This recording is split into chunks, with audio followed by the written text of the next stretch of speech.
Le cognac est une affaire de temps. Les forces d'un domaine familial tiennent essentiellement au fait que nous travaillons forcément sur le long terme, en permanence. Et l'ensemble des personnes qui travaillent pour la Maison Frappin bénéficient du travail qui a été fait par les générations précédentes sur les eaux-de-vie qui dorment dans nos chais, et nous travaillons pour les générations suivantes qui bénéficieront des eaux-de-vie que nous allons rentrer dans les chais maintenant.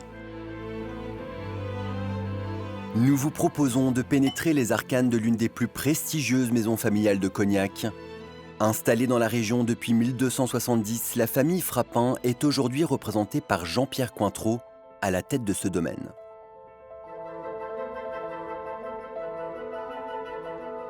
Jean-Pierre est avec ses 2 sœurs et leurs 12 enfants l'héritier d'une famille de 21 générations de vignerons puis distillateurs qui continuent de maintenir la tradition de la plus renommée de nos eaux-de-vie.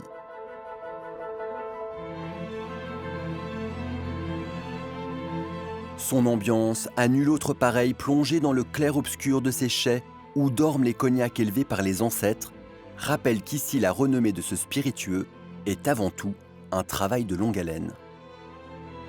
À l'époque où tout va très vite, eh bien, je distille cette année des vins, des eaux-de-vie, qui seront un extra dans 45 ans, dans génération.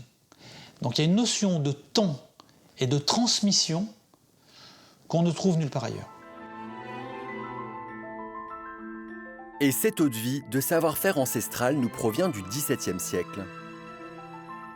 C'est d'ici, de cette région de Charente, dont le commerce fut favorisé par son fleuve, que l'eau-de-vie va au gré de l'heureux hasard d'un oubli, devenir la fierté d'un territoire. Les expéditions ont d'abord été des expéditions de vin vers la Hollande et les pays du nord de l'Europe. Et pour des raisons de conservation du vin pendant son transport, le vin était distillé. Et à la faveur d'un oubli dans une barrique, eh bien, on a découvert que cette eau-de-vie devenait excellente et ainsi est né le cognac. Et comme pour tout domaine viticole de renom, ses qualités premières résident dans son terroir que la famille Frappin a su avec patience se constituer génération après génération. Il est aujourd'hui, grâce à ses 240 hectares, le plus grand vignoble d'un seul tenant du premier cru de l'appellation, nommé Grande Champagne. On est sur des terroirs argilo-calcaires avec des sous-sols de calcaire friable. C'est important pour l'alimentation en eau de la vigne. Il y a un phénomène de drainage et d'aération des sols. Et pour l'alimentation hydrique, les racines de vigne en Grande Champagne peuvent plonger très profondément jusqu'à 10 mètres. Des vignes dont la moyenne d'âge est de 20 ans. Dans les années 1870, le vignoble cognacais va connaître une crise, celle du phylloxéra, insecte destructeur qui va réduire par 6 le nombre d'hectares cultivés de la région. Aujourd'hui, les cépages de la maison plus robustes datent de l'entreprise de replantation menée par la famille dès l'apparition de la maladie. Le cépage dominant dans la région de Cognac, et également pour Frappin, c'est l'Uni blanc. La particularité de l'Uni blanc, c'est qu'on est sur des vins fruités qui font des eaux-de-vie légères avec une aromatique de fruits très prononcée.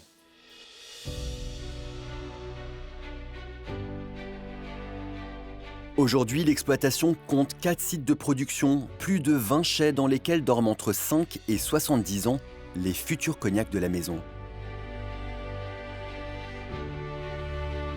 Ainsi qu'un site de distillation qui abrite les superbes alambics de cuivre et qui permettent de maîtriser l'ensemble des étapes de la production de cette eau-de-vie.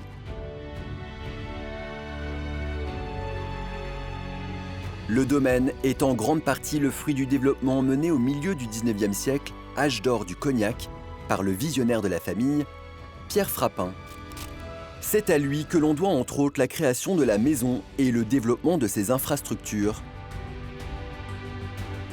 Il est arrivé à l'époque où, sous Napoléon III, grâce au traité de libre-échange, notamment avec l'Angleterre, mais pas seulement, s'est développé le commerce du cognac. Dès le départ, en fait, il a présenté de nombreux échantillons à des concours. Et dès le départ, il a eu beaucoup de reconnaissance, et notamment des médailles d'or aux expositions universelles à Paris.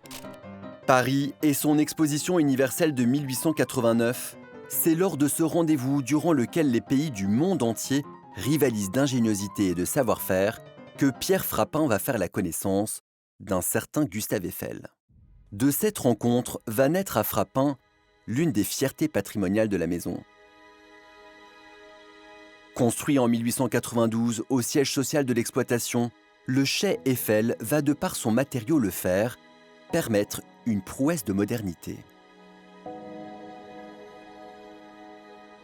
Le chai Eiffel date de 3 ans après l'exposition universelle de 1889. L'idée de la construction Eiffel, c'est que Eiffel est très connu pour la tour Eiffel, mais en vérité, il était spécialiste des phénomènes de longue portée. Donc il a construit de nombreux ponts et il a donné la possibilité de construire des bâtiments très larges. C'est donc grâce à ces 4 poutres concaves de fer que ce nouveau chai peut atteindre une largeur de 20 mètres sans renfort intermédiaire. Une avancée technologique qui dégage un espace de 800 mètres carrés sans obstacle, facilitant la circulation des employés et des transports en cette fin du 19e siècle où l'activité du domaine est en pleine croissance.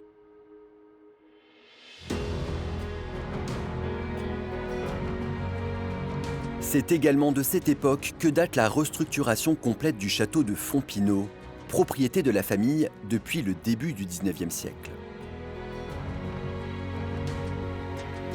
Logée dans un vallon, alimentée par une source, cette maison construite sur des bases du XVIe siècle fut dotée en 1870 par l'oncle de Pierre Frappin de 3 tourelles. Elle lui confère l'allure d'un petit château de province.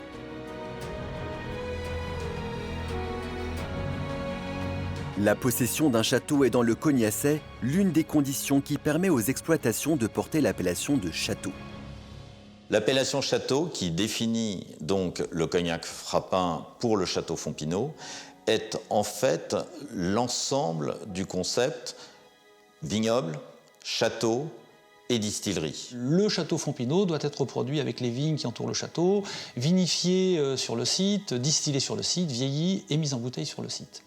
Contrairement au Bordelais, où l'appellation château est liée au foncier et au chai de vinification. Si aujourd'hui le château n'a plus vocation d'une maison de famille, il conserve dans ses salons de nombreux souvenirs d'ancêtres.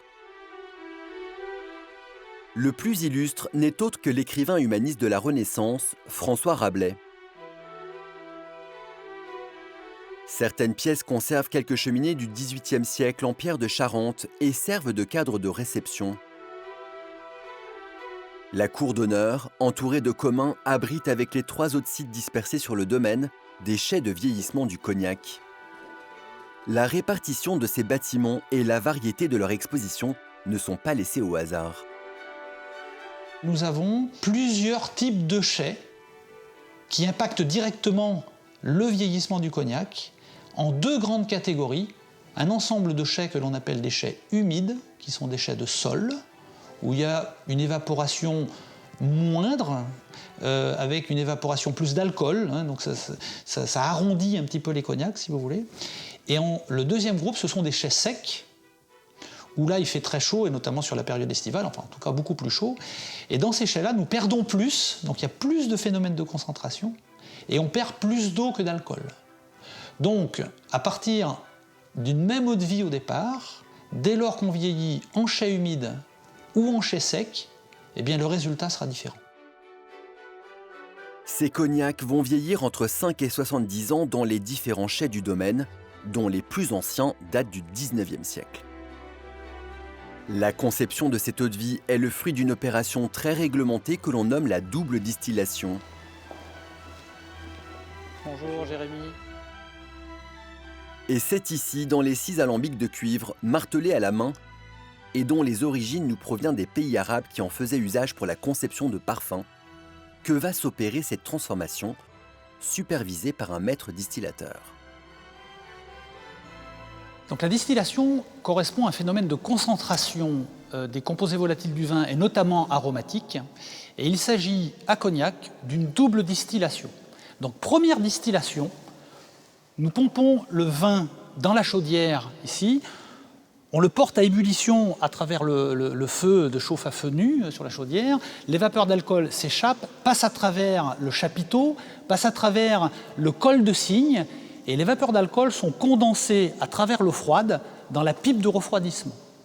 Le résultat de la première distillation, c'est un alcool qui titre 30% d'alcool et que l'on appelle un brouillis. Quand nous avons suffisamment de brouillis, deuxième distillation, nous mettons le brouillis dans la chaudière, ici. Comme pour le vin, il est porté à ébullition, passe à travers le chapiteau, etc. Les vapeurs d'alcool sont condensées. Nous éliminons le début et la fin de la deuxième distillation pour obtenir ce que l'on appelle un cœur de bonne chauffe qui titre environ 71,5 et c'est avec cette partie-là que l'on produit le cognac. Les cognacs seront ensuite assemblés et portent des dénominations en fonction de la plus jeune eau de vie entrant dans l'assemblage. VSOP 4 ans ou encore la très recherchée XO 10 ans d'âge minimum. Seuls les millésimes, fruits d'une année particulièrement intéressante, échappent à l'assemblage. Et afin de garantir l'authenticité pour ces cognacs d'exception, le Bureau national interprofessionnel du cognac se charge de sceller à la cire, tel un trésor, les barriques de ces années exceptionnelles.